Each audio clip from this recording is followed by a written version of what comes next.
Welcome to Whiskey Gaming, and this is my spoiler talk for Life is Strange Double Exposure. And this is a spoiler warning because I'm going to get into the ending, I'm going to get into one of the main characters. So if you're wondering if I'm going to hit on some of the smaller things that aren't going to be like major, well, you should run away now because I'm going to hit on some of the major things and why they make me feel a way about this game. We'll start with one of the lighter ones. Turns out Lucas caused the death of one of Safi's friends by completely plagiarizing her work, which just kind of sucked the life out of her, and everybody helped cover it up, and so she ended up killing herself. And so you and your friends plan to expose this, and during that, one of the teachers, Gwen, she had been going through some shit. She had been framed for selling drugs, which is a whole other thing we're going to get into. Like, Lucas's rebuttal to her sitting there admitting she helped cover it up and everything that everyone is saying about him plagiarizing is true. His response is, well, she's being kicked out because she was selling drugs. And I'm like, I'm sorry, that doesn't discredit anything she has said about him. And yet, for some reason in the game, they're like, oh, okay, yeah, we shouldn't listen to her. It's like, no, she's stepping up and sitting there going, like, one of the favorite teachers there is stepping up and going, yeah, he's a piece of shit who stole this other person's work. All of his fame and fortune come from stealing this other person's work. Just the way that was handled in the game, it was so weird. Because like I said, everybody just suddenly dismisses her and what she was saying the second he's like, well, she's a bad person. And it's dumb because a lot of people didn't buy into why she was being fired to begin with. So that didn't play out in a way that really functioned for me.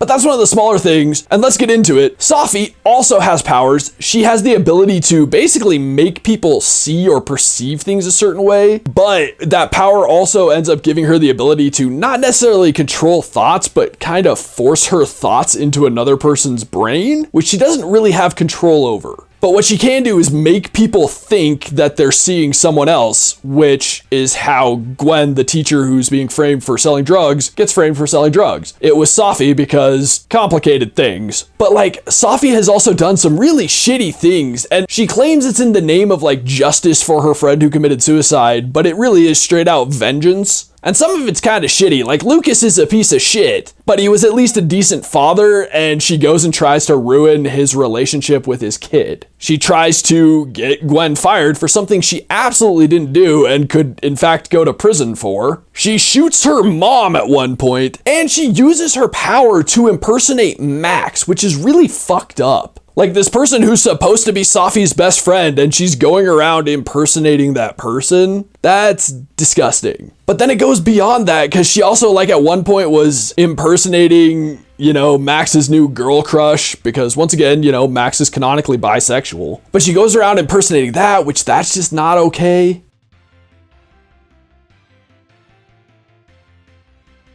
But then you get to the ending, and Safi's control or complete lack thereof of her powers is creating another storm like the one in Arcadia Bay. And it turns out that actually Max killed Safi in a sort of weird time fuckery thing in order to prevent the storm. And I'm going to explain some things, and then I'm going to come back to that point. So in the final chapter, Max decides not to kill Safi this time, I guess. And the two of them go into the storm, and they basically try to defeat the storm from the inside. It's not like some crazy thing. It's just bringing Safi into control of her powers so that the storm will dissipate. And they succeed. And here's the problem, is once they step out of it, Safi's like, we have powers, we're fucking gods. And she goes full villain mode. Not quite, but she basically says, I'm gonna go and find other superpowered people because we're gods. We are better than humans. And she just completely ignores Max, who just went through all this shit to save her. And Max is like, you don't understand. You losing control of your powers, somebody losing control of their powers, overusing their powers, even if they understand their powers, could create this storm. It did it in Arcadia Bay. It did it here. And Safi's like, yeah, I don't fucking care. I'm gonna go gather us together and treat us like gods and abuse our powers and just be generally a piece of shit, which isn't entirely surprising, but you were kind of hoping for a better turn away from that. I would understand her wanting to leave because she unintentionally harmed a lot of people when she lost control of her powers. But now she's like, I'm gonna go out into the world and abuse the shit out of my powers and find more powered people and have them abuse the shit out of their powers because we should be gods. And then she asks Max if Max will still be on her side essentially when she returns. I refused because I'm like, nah, you're being a fucking piece of trash. And you've already kind of proven you're a trashy person. It feels like they're setting up some kind of like X-Men Xavier Magneto kind of thing. And I just don't think that fits with Life is Strange. Life is Strange, while there are comic books and there are superpowered individuals, it's never felt like a superhero, supervillain comic book. And it feels like they're going like full fucking MCU, X-Men, like one team of superpower versus the other. And I just don't like that because it immediately reminds me of like the Guardians of the Galaxy game that Telltale did and how much I thought it was dog shit. And I'm just not excited for that idea in the Life is Strange universe. I love the Life is Strange games for the storytelling and the stories, as well as the characters that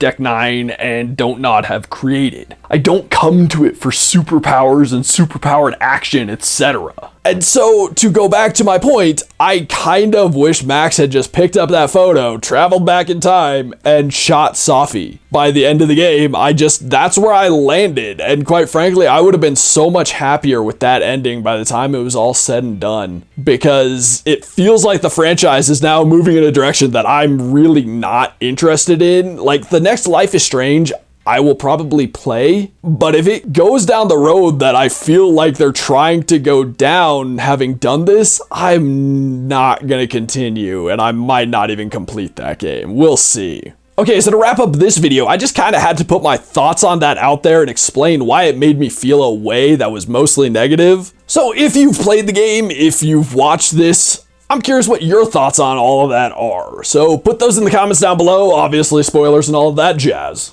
As always, thanks for watching. If you enjoyed the video, please hit that like button. And if you like what I'm doing in general, share and subscribe. Have a good one.